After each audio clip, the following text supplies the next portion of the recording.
Welcome back. My name is Farhan Irfan Khan. अगर आप पहली बार इस चैनल पे आ रहे हैं तो लाइक, शेयर और सब्सक्राइब ज़रूर करें। कमेंट सेक्शन में अपनी राय या अपना थॉट जो भी आपके दिमाग में आ रहा है वो ज़रूर लिखें। और एक और इम्पॉर्टेंट चीज़ ये है, इससे पहले कि हम आज का वीडियो शुरू करें जो कि मेजर गौरव आर्या सर का है चाणक्य डायलॉग से, तो इम्पॉर्टेंट चीज़ मैं बताना चाहता हूँ वो ये कि हम भी बहुत सारा कंटेंट अपने मेन चैनल पे फरहान इरफान खान, उस पर हम बहुत सारा कंटेंट डालते हैं। तो अगर आप में से इन फ्यूचर अगर किसी को लगे और कोई इस तरीके से जैसे हम किसी का कंटेंट देख रहे हैं अगर देखना चाहे तो बिल्कुल देख सकते हैं, कोई प्रॉब्लम नहीं है। हम खुशी हो जाएंगे ये सोच के कि हमारा कंटेंट भी इस लायक है, ठीक है। तो आप बिल्कुल देख सकते हैं और आप वैसे भी आएँ चैनल पे और उस चैनल को भी देखें, सब्सक्राइब करें, क्योंकि वहाँ से आपको बहुत कुछ सीखने को मिलेगा। फिलहाल जो है हम वीडियो की तरफ चलते हैं, प्ले करते हैं, ठीक है। प्ले।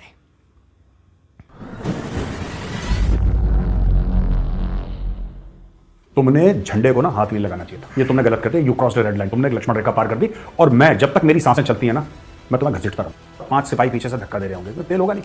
ये धक्का दे दे के पाकिस्तानी आर्मी चीफ को पत्थर ले जाएंगे। आप देख लेना। इनका इलीगल काम ये खालिस्तानी सुअर करते हैं, इनको करने दो। आप लीगली इनको रगे दो, इनके कॉलर पकड़ पकड़ के सड़क पर घसीटो। ताइवान को दे दो न्यूक्लियर वेपन्स, भारत के पास है, कोई दिक्कत नहीं है।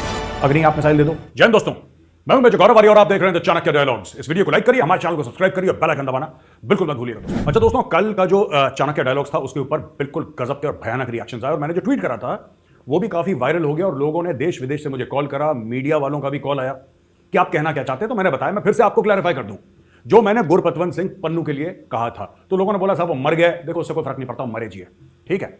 मैं आपको एक बात बताता हूं, अगर गुरपतवंत सिंह पन्नू जिंदा है तो वो जो पोस्टर है वो बिल्कुल फिट है, $10,000 वाला, वो बिल्कुल फिट है। और अगर गुरपतवंत सिंह पन्नू निपट गया है तो फिर उसमें उसकी जगह किसी और खालिस्तानी लीडर की फोटो डाल दी जाएगी, नाम बदल दिया जाएगा, ये $10,000 का रिवॉर्ड फिर भी रहेगा। एक तो ये बात मैं क्लियर कर दूं। दूसरी चीज, मुझसे पूछा जा रहा है साहब आपने लोगों को बोला विदेश में आप पैसे इकट्ठा करिए, तो ये जो रिवॉर्ड आपने बोला है $10,000 का, ये कौन देगा? ये आप दोगे या फिर वो जो विदेश में आप एनआरआईज को बोल रहे हो पैसा इकट्ठा करने के लिए वो देंगे? तो मैं आपको साफ साफ बता दूं, $10,000 का रिवॉर्ड मेजर गौरव आर्या अपनी जेब से देगा। इसका एनआरआई से कोई लेना देना नहीं है। मेजर गौरव आर्या ये जो है reward leading to the conviction, arrest and conviction of Gurpatwant Singh Pannu oblique अगला जो भी होगा, अगर ये निपट गया होगा तो दूसरा आ जाएगा, अगर ये निपटा नहीं होगा पन्नू तो फिर पन्नू पर ये लागू रहेगा। ये $10,000 मेजर गौरव आर्या अपनी जेब से देगा। जो मैंने बोला है एनआरआईज को पैसा इकट्ठा करने के लिए, वो मैंने क्लियरली अपने ट्विटर में लिखा है। वो किस लिए है कि साहब आप इन्वेस्टिगेटर जो हैं उनको हायर करिए। देखिए विदेशों में एफबीआई, सीआईए के बड़े लोग हैं जो रिटायर हो जाते हैं और बड़े top class professional investigation firms ये लोग खोलते हैं। इनके पास सब कुछ होता है, स्पाइंग की सारी इक्विपमेंट है, इनके पास सर्विलेंस की सारी इक्विपमेंट है और अमेरिका में तो खैर आराम से मिलती है ये, तो ये सब इनके पास है। आप खालिस्तानियों के खिलाफ प्रूफ लाइए, क्योंकि आप दोगे उसको पैसा, इन्वेस्टिगेटर को पैसा, ठीक है, तो आपको तो वो मतलब उसको पैसा देना पड़ेगा ना। ये कहां से आएगा?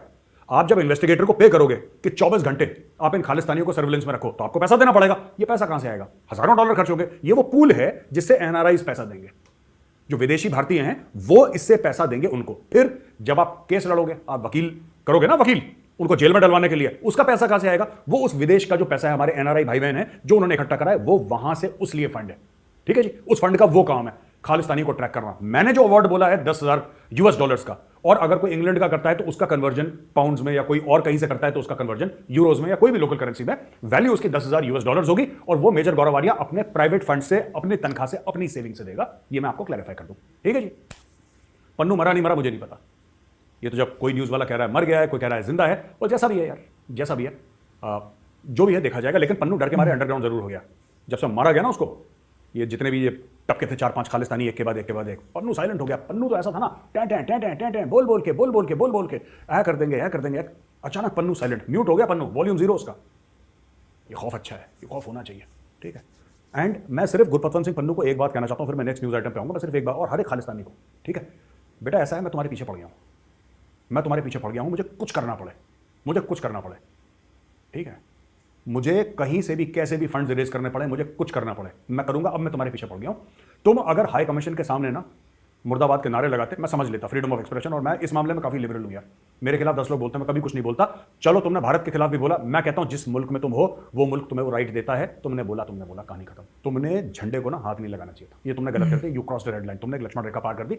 और मैं जब तक मेरी सांसें चलती है ना, मैं तुम्हें घसीटता रहूंगा। जितनी मेरी औकात है, जितनी मेरी कैपेबिलिटी है, मैं तुम्हें घसीटता रहूंगा। और जब मौका मिलेगा ना, मैं निपटाऊंगा तुम्हें, जब मौका मिलेगा। ये मेरी जिंदगी का मिशन है। मैं फिर कह रहा हूं, तुम जो करते यार, सारे खून तुम्हारे माफ, खालिस्तानियों सारे खून माफ, ठीक है। तुमने ना झंडे को हाथ नहीं लगाना चाहिए था। You should not have touch the flag. ये तुमने गड़बड़ कर दी बहुत ज्यादा। दिस वाज लाइक, जिसको कहते हैं ना कि सुसाइडल टेंडेंसीज, ये तुम्हारे हो गए, तुम्हें नहीं करना चाहिए था, तुमने कर दिया, बहुत बड़ा तुमने पाप कर दिया है। और अब मैं अपने साथ जितने भी मेरे एनआरआई दोस्त हैं, मेरे जितने भी मुझे सोशल मीडिया पर फॉलो करते हैं, मैं उनको यही बोलूंगा कि तुम लोग भी मेरी तरह इसको जिंदगी का मिशन बनाओ और पीछे पड़ जाओ इन खालिस्तानियों के। अभी तो तुमने देखा ही नहीं है, इंडिया का पावर तुमने देखा नहीं है। ये जो बड़े बड़े आईटी कंपनी के जो जार्स हैं ना, टॉप शॉट्स, इन्वेस्टमेंट बैंकर्स, वकील, डॉक्टर, तुम में से कोई है नहीं ऐसा खालिस्तानियों। ये जितने भी टॉप के लोग अभी तुम्हारे पीछे पड़ेंगे, देख लेना। और मैं उनको यही बोलूंगा, आपने इज्जत कमाई है, ठीक है, आपने पैसा कमाया है, आपकी आइडेंटिटी इंडियन है, आप अमेरिकन, आपका पासपोर्ट है, कोई बात नहीं, लेकिन जब भी आप जब कहते हैं देखो, इंडियन, आपको लोग इंडियन के नाम से जानते हैं।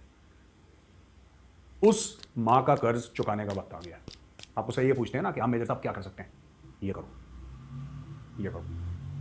अगर प्यार है, जो कि है कूट कूट के भरा हुआ है, आप एनआरआईज में, ठीक है, ठोको इनको, और इतनी बुरी तरीके से ठोको कि किसी माई के लाल की हिम्मत ना हो कि तिरंगे की तरफ ना मैली नजर से देखे, इनकी आंख निकाल लो, तब जाके होगा। Legally whatever is possible, legally whatever you can do in the country of your origin, go to the extreme legal end of doing it. Don't do anything illegal, कुछ नहीं करना आपको। इलीगल काम ये खालिस्तानी सुअर करते हैं, इनको करने दो। आप लीगली इनको रगे दो, इनके कॉलर पकड़ पकड़ के सड़क पर घसीटो इनको लीगली, ठीक है। ये जेल से तब निकले जब ये 80-85 साल के हो जाएं, या फिर ये गए हैं ना जेल में वर्टिकल, ये निकले हॉरिजॉन्टल, या तो ऐसा हो, ठीक है ना। अब आते हैं हम दूसरे मुद्दे पे दोस्तों। 2023 में पाकिस्तानी आर्मी कोई वॉर गेम या ड्रिल नहीं करेगी। पाकिस्तानी फौज ये कहती है कि जी पैसे इल्ले, पैसे हो गए ना, खत्म हो गए पैसे, नो पैसा, नो टका, खत्म।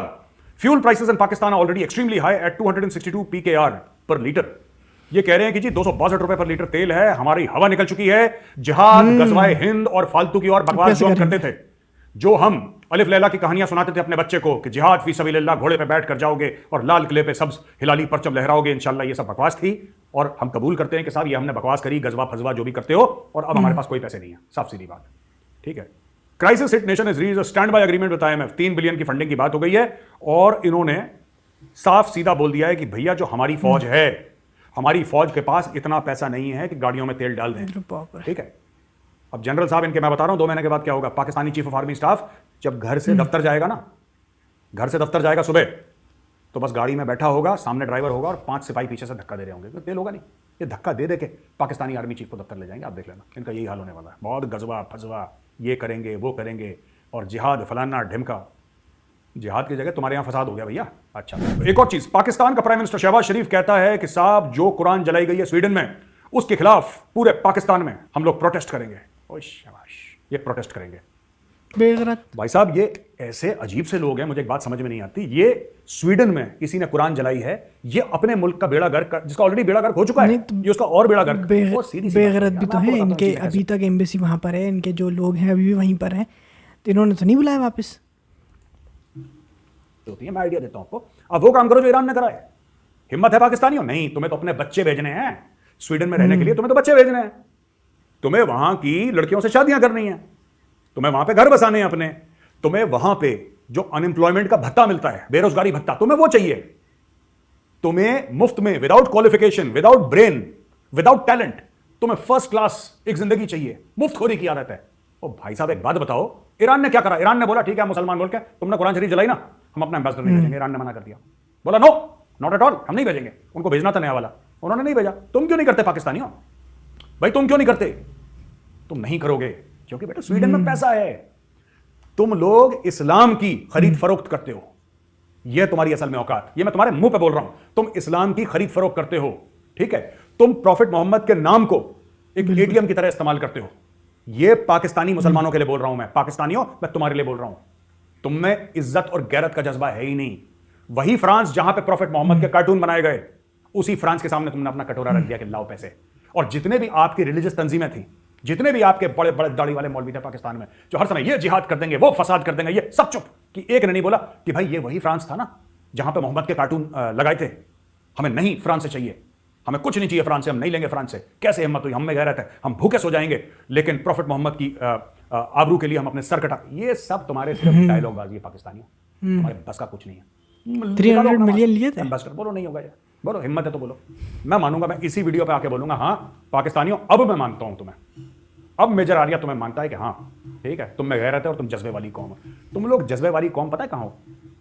लाहौर में किसी ढाबे के सामने बैठ के ना बिरयानी खाते हुए, चाय पीते हुए, बकवास करते हुए तुम जज्बे वाली कौम हो, और कहीं तुम्हारा जज्बा नजर नहीं आया। अगर तुम्हें जज्बा होता ना तो तुम्हारा मुल्क गटर में नहीं होता, तुम्हारा मुल्क आसमान में होता। ये वाली कौन है, फ्रॉड। एक और भाई साहब बहुत बड़ी कॉमेडी हो गई, शहबाज शरीफ ने ऑफर कर दिया भारत को क्या शहबाज शरीफ ने ऑफर कर दिया, बोला साहब चाइना पाकिस्तान इकोनॉमिक कॉरिडोर का हिस्सा बन जाओ। शहबाज शरीफ कह रहा है भिखारी, एक बात बता यार, उसका नाम है चाइना पाकिस्तान इकोनॉमिक कॉरिडोर, उसका नाम पाकिस्तान चाइना फर्स्ट पार्टी तो चाइना है, ठीक है, चाइना बड़ा पार्टनर है, चाइना पैसे लगा रहा है, तुम लोग 1 रुपए नहीं लगा रहे उसमें, तो तुम्हारी क्या औकात कि तुम भारत को ऑफर करो। एक तो भारत उसका हिस्सा इसलिए नहीं है क्योंकि हमारा इलाका है, वहां से कॉरिडोर आ रहा है। गिलगिट बाल्टिस्तान और पाकिस्तान ऑक्यूपाइड कश्मीर, जिसको तुम लोग आजाद कश्मीर बोलते हो, वो भारत का हिस्सा है, तो तुम हमसे इजाजत के बगैर वहां से ला रहे हो, तुम तो वैसे उसको रिकॉग्नाइज नहीं करते, ठीक है। फिर तुमने ऑफर कर दिया, भैया एक बात बताओ, एक घर है, उस घर का मालिक है और उस घर में एक नौकर काम कर रहा है, ठीक है, या कोई भी एम्प्लॉय वहां पे काम कर रहा है, वो थोड़ा ना उस घर में बुलाएगा किसी को, मालिक बुलाएगा, तो मालिक बुलाएगा, चाइना है भाई, मालिक चाइना है, चाइना बुलाएगा ना इंडिया को, चाइना बोलेगा, शी जिनपिंग बोलेगा कि भाई मोदी जी आप आइए यहाँ पे और हमें लगता है कि ये करिए। तुम किस तरीके से इतने चौधरी बन रहे हो यार, तुम्हारे तो पल्ले 1 रुपए नहीं है, खुद भीख मांग मांग के तुम लोग काम चला रहे हो, अभी तुम्हें $3 अरब क्या मिलेगा, तुम्हारी तो फूंक पड़ गई $3 अरब में, ओ यार हम ये कर देंगे, वो कर देंगे, ऐसा कर देंगे, वैसा कर देंगे, क्यों भाई, why, relax, take it easy. देखो अपने कद के हिसाब से, अपनी औकात के हिसाब से बात करना चाहिए पाकिस्तान। तुम लोग बहुत जल्दी उछल जाते हो, हम ऑफर कर रहे हैं, तुम ऑफर कर रहे हो, तुम्हारा खुद का बेड़ा गर्क है, ठीक है। खुद ये शहबाज शरीफ ने और इसके खानदान ने, वो तो इमरान खान ने बंद कर दिया सीपैक, वरना शहबाज शरीफ और उसके खानदान ने तो कितने अरब डॉलर चट कर गए, ये लोग चट कर गए, 24-25 अरब डॉलर सीपैक के खा गए ये लोग। और इनका वो Asim Salim Bajwa, lieutenant general, chairman CPEC authority और इमरान खान का जो एडवाइजर था एक जमाने में, उसने क्या करा, उसने तो पिज्जा की दुकानें खोल दी, 100-150 पिज्जा की दुकानें खोल दी, बलूचिस्तान में माइनिंग के ऑपरेशंस हैं, मिडिल ईस्ट में उसका रियल एस्टेट का बिजनेस है, ये तो तुम्हारी औकात है। सारे चोर के चोर, अलीबाबा 40 चोर जो थी वो पाकिस्तान की थी कहानी, वो थोड़ा ना वहां पे बगदाद शगदाद कहीं हो, वो पाकिस्तान की कहानी, अलीबाबा 40 चोर। अलीबाबा को तुम लोगों ने मार दिया, अब 40 चोर बाकी रहे, वो 40 चोरों को देखो आपस में लूट रहे हैं तुम्हारे मुल्क को, भाई बताओ। तो दोस्तों आज की आखिरी खबर ये है कि तेरी ऐड आ गया, रुक जाओ। 12 crores to 30 crores in just 1 year. That's how Nainesh Verma. India ने ताइवान को परमिशन दे दी है कि एक रिप्रेजेंटेटिव ऑफिस मुंबई में खोल ले। अच्छा, ऐसे 2-3 ऑफिस पहले खुले हुए हैं, पहली बार नहीं हो रहा है, लेकिन ये बहुत बड़ा कदम क्यों है, क्योंकि ताइवान और भारत के बीच में जो ट्रेड के टाइज बढ़ रहे हैं और चीजों के टाइज बढ़ रहे हैं, राइट, ये जो है ये बहुत आगे मामला निकल गया दोस्तों, ये बहुत आगे मामला निकल गया है और हर चीज में ये लोग कोऑपरेशन कर रहे हैं। चाइना को ये पसंद नहीं है, चाइना कह रहा है नहीं यार, नहीं ये तो वन चाइना प्लान है, ये अरे गड्ढे में गया वन चाइना, कौन पूछ रहा है तुम्हारे वन चाइना को, मैं तो कह रहा हूं मोदी जी एक काम करो आप, ठीक है, ताइवान जो है ना बिल्कुल चाइना से सटा हुआ है, बीच में ताइवान स्टेट है, बस आप चाइना से, अगर आपको चाइना को बिल्कुल यहाँ पे गले के नीचे गुदगुदाना है ना हल्का सा, चाइना भी यहाँ से थोड़ा सा मजा है चाइना को, मैं आपको आइडिया देता हूँ। आप सर सबसे पहले आप इनको बोलो कि तुम्हें चाहिए क्या ताइवान को, ताइवान के पास पैसे की कोई कमी नहीं है, आप ताइवान को बोलो हम तुम्हें देंगे यार अग्नि मिसाइल, इनको दो अग्नि मिसाइल। मैं आपको बता रहा हूं मोदी जी, अमेरिका कोई मना नहीं करेगा, क्योंकि अगर हम सोच रहे हैं कि चाइना की भलमनसाहत ऐसी होगी कि China line of actual control पर बदमाशी करना बंद कर देगा और वहां पे प्रेशर डालना बंद कर देगा, तो ऐसा नहीं होने वाला है, वो आएगा दोबारा। और सबसे बढ़िया इसका इलाज यही है कि पहले चाइना उसे कहीं और फंसाओ, सही है, 4 थप्पड़ चाइना के मुंह पे मारो, चुप हो जाएंगे, ये डरपोक कौम है चाइनीज, ये सिर्फ दूसरों को डरा के हम ये हैं चाइना फाइना, इनको कोने में करो। मैं बता रहा हूं मोदी जी, सिंपल सी बात है, ताइवान छोटा सा मुल्क है इतना सा, आपको कुछ नहीं करना है, आप ताइवान को बोलो ठीक है हम सिर्फ तुम्हें इसको, ताइवान को आप न्यूक्लियर आर्म कर दो बस, उस ताइवान को दे दो न्यूक्लियर आर्म्स, भारत के पास है कोई दिक्कत नहीं है, अग्नि आप मिसाइल दे दो, आप इनको पृथ्वी दे दो, ठीक है सर। अच्छा, 2 इंपॉर्टेंट चीज़ें मैं आगे बढ़ने से पहले बता दूं, वही है कि मुझे नहीं लगता कि चाइनीज़ जो हैं वो डरपोक कौम है। आप बोल सकते हैं कि जो उनकी कम्युनिस्ट पार्टी है आप उनके बारे में बोल सकते हैं, हमें पूरी रेस के बारे में नहीं बोलना चाहिए। दूसरी important cheese, I am sure कि उनके दिल में वो नहीं है। दूसरी इंपॉर्टेंट चीज़ ये है कि न्यूक्लियर वेपन्स जो है सप्लाई करने का काम जो है थोड़ा सा ज़्यादा मतलब बड़ी चीज़ हो जाएगी। आई थिंक कि हम कुछ दे दें वही बहुत है। सर्फेस टू एयर का सिस्टम है, एयर डिफेंस का सिस्टम है, वो अमेरिका से ही लोग ले लेंगे, उसमें कोई इशू नहीं है, लेकिन I think India should take the lead. BrahMos missiles और इनको 8-10 अग्नि 5 दे दीजिए सर, 8-10 अग्नि 5 विथ लॉन्चर, बस फिर आप देखिए मजे। ये जितने भी ये ऐसे घूर के ना ऐसे करके देखता है चाइना की आंखें बंद कर देगा ताइवान तो फंसा हुआ है बीच में, ताइवान फंसा हुआ है क्योंकि चाइना के प्रेशर के मारे कोई कुछ नहीं कर रहा, लेकिन चाइना तो दुनिया भर में प्रेशर डाल रहा है, मिल जाओ दे दो उसको न्यूक्लियर वेपन्स। क्या हुआ, रूस ने डाले ना बेलारूस में, बेलारूस तो एक अलग मुल्क है, it is not part of Russia, it's an independent country, Russia ने डाले ना न्यूक्लियर वेपन्स बेलारूस में। हम नहीं तो वो ऐसे डाले होंगे सर कि मेरे हिसाब से मुझे ऐसा लगता है कि रशिया ने वहाँ रखे ज़रूर होंगे बट कंट्रोल में वो अभी भी रशिया के ही होंगे, मुझे लगता है कि दे दिए होंगे ऐसे ही। अरे जितने भी यहाँ पे डीआरडीओ के साइंटिस्ट हैं, राइट, डीआरडीओ के जो टॉप साइंटिस्ट हैं, आप उनको भेज दीजिए ताइवान, जाओ 5-6 महीने रह कर आओ, वहाँ पे आराम से रह कर आओ, ताइवानी सरकार से बात करो, make all the infrastructural arrangements, Taiwan के पास पैसे की कोई कमी नहीं है, और आप बोल दीजिए, और पैसा बिल्कुल नहीं लेना, हमारी तरफ से गिफ्ट है ताइवान को, India here bye gifts Taiwan 10 अग्नि 5 मिसाइल्स एंड अग्नि प्राइम मिसाइल्स। आप दे दीजिए। फिर देखिए चाइना के बदले बदले सुर।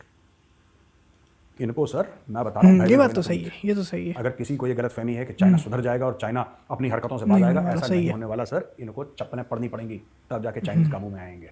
और चप्पलें क्या है? Nuclear weapons. ये उसी से डरेंगे। Taiwan should be armed. और मैं तो एक और चीज़ कह रहा हूँ, हम ये पता लगाएं कि कौन कौन है जो चाइना के खिलाफ है और चाइना उनके खिलाफ है। किस किस की ज़मीन पे चाइना की ललचाई हुई नजरें हैं। कोई तो होगा नज़र, कोई तो होगा जिसकी ओर चाइना ललचाई हुई नज़रों से जिसकी ज़मीन पे देख रहा होगा। 22, 23, 24 मुल्क हैं, आप उनमें से देख लीजिए कौन कौन है तगड़े वाले। फिलीपींस होगा उसमें, इंडोनेशिया, जो भी है, आप बात करिए उनसे। देखिए मैं आपको सिंपल सी बात बताता हूँ सर। माना कि हमारा एक्स खर्चा हो रहा है लाइन ऑफ एक्चुअल कंट्रोल पे, अरबों डॉलर हो रहे हैं हर साल लाइन ऑफ एक्चुअल कंट्रोल में पीस मेंटेन करने के लिए, और पिछले 2-3-4 सालों से ज़्यादा हो रहे हैं, क्योंकि जाहिर सी बात है चाइना बिल्कुल सामने खड़ा है, हम इधर करें, आईबॉल टू आईबॉल हो रहा है, तो आप फौज को वहाँ पे मेंटेन कर रहे हैं, तो उसमें अरबों डॉलर का खर्चा होता है, जाहिर सी बात है। सिंपल सी बात है सर, वहाँ से अगर प्रेशर रिलीज करना है so free of cost India should. India को बोला हमें 1 रुपये नहीं चाहिए, 1 रुपये नहीं चाहिए। ये जो हम ब्रह्मोस मिसाइल बेच के और मिसाइल बेच के कहीं और से पैसा कमा लेंगे, लेकिन अगर चाइना के कान में अगर पिघलती हुई मोम डालनी है ना सर, जैसे चाइना के आसपास जितनी भी कंट्रीज हैं उनको मिसाइल्स दे सकते हैं। मुझे नहीं लगता कि न्यूक्लियर देना चाहिए, बट हम मिसाइल्स दे दो उनको अच्छी खासी, सबको। आर्म दीज कंट्रीज, ये 4-5 कंट्रियों को आर्म कर दीजिए, ताइवान को दे दीजिए न्यूक्लियर वेपन्स, और बाकियों को पकड़ा दीजिए ब्रह्मोस, पृथ्वी, अग्नि प्राइम। फिर आप देखिएगा इस रीजन को ऐसे बता दीजिए कि चाइना की तरफ 5-7 ऐसे मुल्क हैं जिनकी वेपन्स चाइना की ओर प्राइम है। फिर देखते हैं चाइनीज क्या करते हैं। लेट्स सी, हम भी देखते हैं क्या करते हैं चाइनीज। ये जरूरी है sir, this is what we must do if we want to control China. तो दोस्तों आई होप आपको वीडियो पसंद आया होगा, और अगर ये वीडियो पसंद आया ना तो लाइक का बटन जरूर दबाइएगा, हमारे चैनल को सब्सक्राइब करिए, बेल आइकन दबाना बिल्कुल मत भूलिएगा दोस्तों। जय हिंद, वंदे मातरम, भारत माता की तो जय। बात यह है भाइयों, बात यह है कि अच्छा वीडियो था, अभी तक कंफर्म नहीं हुआ, मैंने भी देखा था, सुना था कि कल ये बता रहे थे जिसके बारे में, उसकी शायद डेथ की रिपोर्ट आई है। एनीवेज, तो बात यह है कि मैंने जैसे आपसे शुरू में कहा था कि अगर आप चाहो तो आप हमारा जो मेन चैनल है उसको भी देख सकते हो, और वहाँ पर जो भी वीडियोस हैं आप उन्हें यूज़ कर सकते हो। आप बिल्कुल उससे जो है सीख भी सकते हो बहुत सारी चीज़ें। एट द सेम टाइम हम ये भी कहेंगे कि इस चैनल को भी सब्सक्राइब करें, लाइक करें, शेयर करें, और अपनी जो भी थॉट्स हैं आपके वो आप लिखें कमेंट सेक्शन में। ये बड़ी मेहरबानी होगी आपकी, राइट? क्योंकि बातचीत शुरू होगी, अभी ऐसा लग रहा है कि शुरुआत में है अभी हम चैनल की, तो ऐसा लग रहा है जैसे हम अकेले ही बात कर रहे हैं, वो थोड़ा सा अजीब लगता है, तो वो बड़ी मेहरबानी होगी आपकी। और बाकी ऐसा कुछ ख़ास नहीं है, बस मिलते हैं दूसरे वीडियो में, अपना ख्याल रखना।